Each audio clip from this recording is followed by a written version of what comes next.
Hey guys, welcome to Malukah episode 2. My name is Malukah. I hope you're all well. I wanted to start this episode by first saying thank you for all the feedback that I got from the first episode. It was so heartwarming, you guys, and it meant a lot to have just more meaningful interactions with you, more than just sharing a song and that's it. So I really appreciate the time you took to listen and the time you took to think about the how it related to you and what your own experience is.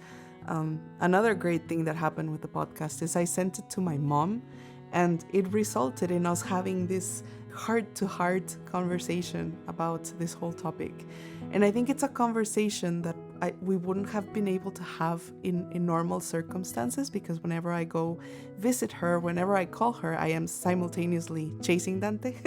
And so there's no way I could, sit down and calmly share my feelings with her. So having this audio that I had a moment to sit down and record enabled me to share my feelings with her at this time in my life, and she shared a lot of her experience, and that was just priceless. Just with those two things, you guys, your feedback and hers, we could not make any more episodes, and it was already worth it.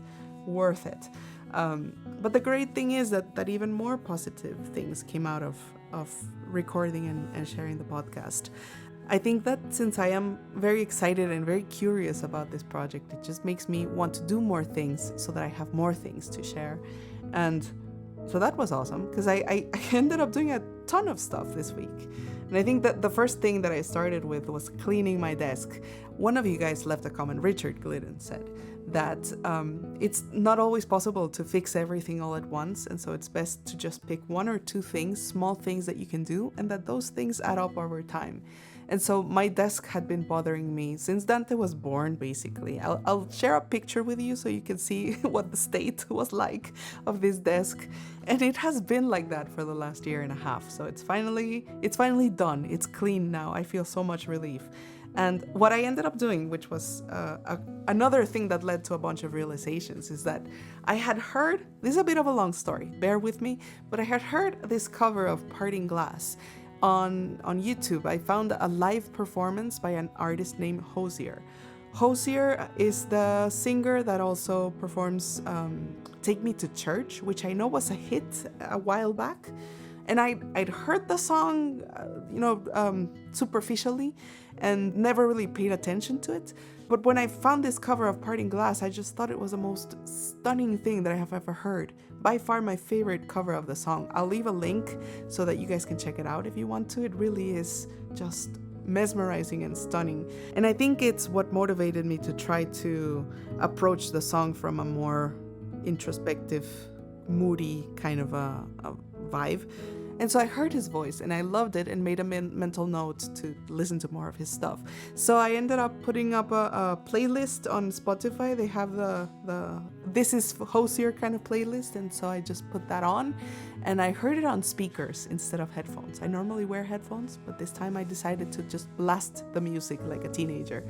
And so I put the music on, and it was fantastic, you guys, because it made me realize that music can affect your mood. It can fill you up with energy. And I know it's silly for me to be saying this as a musician, because of course I knew this. Of course this is in fact one of the reasons why I decided to become a musician in the first place. But the way things have played out in my life, I find that most music these days I tend to internalize and because if I'm listening to it, it's because I want to make a cover of it, but once I hear it, then it becomes my job to try to make it my own and give it my own personal style, and in a way it stops being somebody else's music. And it's not the same thing when I listen to my music, because I tend to hear it and just be constantly judging it or hearing things that I could improve and stuff. And so it was nice that for a change I was able to play music that I had no intention of covering at all, and it just put me in a great mood, helped me get through the whole process of cleaning the desk. And it also made me realize something else, that I have this tendency to, whenever I can listen to music, then I look for things that I already know. I look for artists that I am a fan of, or albums that I really like. because I feel that if I am going to spend time listening to somebody else's music, then it has to be something, good that I can learn from, or it has to be something that feels familiar to me, that's going to comfort me. And the truth is, that's not a good approach, because I am missing out on so much. And there is comfort even in unfamiliar music. And who knows, I may just find my next favorite artist. It also made me realize that listening to an artist is not necessarily making a commitment that you're gonna like them and become their fan. You can just listen and enjoy, and that's it. Because that's what happened to me with Hozier. I thought there was a possibility that I could become a really big fan, and that's why I decided to listen to his music. And his music is great, don't get me wrong, but I just didn't form the attachment I thought that I would. I do have a very strong attachment to his Parting Glass performance, but to the rest of his music, it was very nice, but not quite the attachment I thought I was gonna create. And that is perfectly fine. I can just listen to somebody else the next day. And so it was an interesting observation that the only reason why I decided to play this new music, new to me, was because I thought I was gonna become a big fan. And then I didn't, and that is okay. And I need to not take things so seriously. I need to listen to things, anything, just for the sake of listening, for the sake of the experience. The other thing that came out of this whole desk cleanup was that I noticed that I have a tendency to hoard things, and it's become a bigger issue over time, and I need to fix it. I need to change this immediately. I have this box of little drawers that I use to store extra batteries in, and it's usually in a closet. And I had taken it out and put it on the floor so that Dante could play with all the little drawers. And when I wanted to put it back, while cleaning my desk, I realized that I couldn't, because there were a crap ton of new battery packs in the place where the box had been. And I'm talking about maybe 20, 30, AA batteries, and another 20, 30 AAA batteries, and more batteries than one person can need in a week. And why? Why do I do this? Is it some kind of leftover trauma from Christmas and getting a new toy and not getting batteries for it to use it right away? I don't know. But it's something that I don't want to do anymore, because with batteries in particular, if you leave them sitting for long enough, they stop working anyway. So it's just money wasted. And this made me think that I also have this tendency with medication as well. I have a tendency to buy extra medication to have at hand just in case. But it gets to a point where, again, you end up throwing it all out because it expires if you don't use it all within a time frame. And I remember this one time I got really, really fortunate that, when I was pregnant, it was right when COVID started. And I remembered reading an article saying that paracetamol was the best thing to take as opposed to ibuprofen. And the city was at a stage where everybody was just buying everything like crazy because it felt like the world was ending. And so I went to the pharmacy and I bought 4 boxes of a medicine called Tempra, which is paracetamol. And since it was always also compatible with pregnancy and nursing and stuff, I thought, okay, I need to get enough of this and in case I need it. And so my whole pregnancy went by, and we thankfully didn't get COVID. And there was all this medication that was, getting closer and closer to the date of expiration.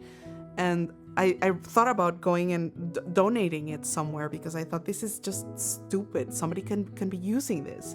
But before I could do that, I gave birth to Dante, and something happened that I never would have said was a lucky thing to happen, but it turned out to be lucky. Breastfeeding was horrendously painful. So this turned out to be convenient, because the doctor then said, take some paracetamol 2 or 3 times a day so that you can handle the pain. And so I ended up using the freaking 4 boxes that I bought.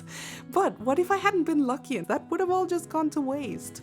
So yeah, in summary, I need to stop buying extra of things, because it happens everywhere as well. I have a whole drawer full of socks that I will never ever completely use, so I should give, at least half of those away.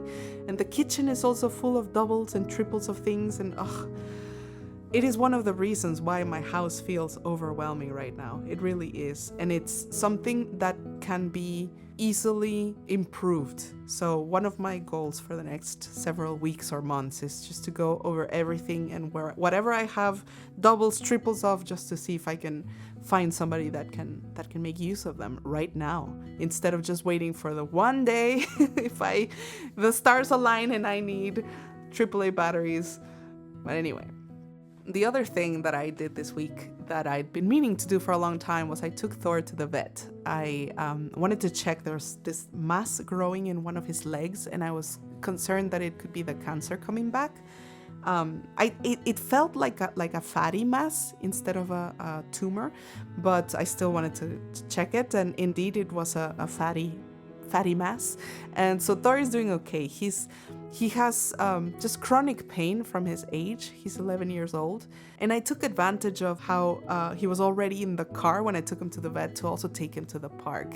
The thing is, for Thor to get into my car, he needs to go up a ramp. And to go up the ramp, he needs me to push his butt because he can't on his own strength. He no longer can. And so I have to push him, and it's scary because I feel he's gonna topple over and stuff. And so just transporting Thor is complicated. And we live too far from the park to be able to walk there, sadly, because by the time we got to the park, Thor would already be in pain, I think, from all the walking. So I made the most of it, took him to the park for a full hour and had a lot of fun and felt like old days, walking around, and Thor very excited, smelling all of the dogs and people and peeing and pooping. It was a celebration.